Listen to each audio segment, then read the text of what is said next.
அவருடைய வார்த்தை பாருங்களேன், உன்னை ஆசீர்வதிக்கத்தான்பா. அதில் எந்த சந்தேகமும் ஐயமும் வேணாம், அவனுக்கு பயமும் வேணாம். இன்னைக்கு நம்ம சொல்லி பாருங்க, எத்தனை பேர் இல்லைங்க 6 மாசமா எனக்கு வியாதி என்னை மேற்கொள்ளுது, நான் பிழைப்பணும்னு சந்தேகமாக இருக்குதான் சொல்லுவாங்க.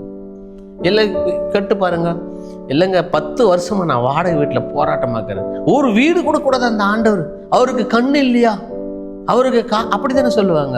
நீங்க ஜெபியுங்கள், வசனத்தை தினமும் உங்க கைப்பட எழுதி ஜெபியுங்கள். நான் ஆபிரகாம் சந்ததி, யாக்கோபின் பிள்ளை, எனக்கு இஸ்ரவேல் நாமம் தரிக்கப்பட்டிருக்குது எழுதி அவரிடத்தை கையெழுத்திட்டு முத்திரை இடுங்கள், உரிமை பாராட்டுங்கள்.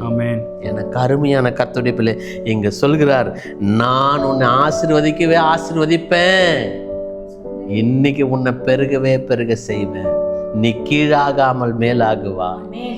கிழக்குக்கும் மேற்குக்கும் எவ்வளவு தூரமோ அவ்வளவு பெரிது என் தேவனுடைய கிருபை உன் மீது ஊற்ற போகிறேன். எனக்கு அருமையான கர்த்தருடைய பிள்ளையே,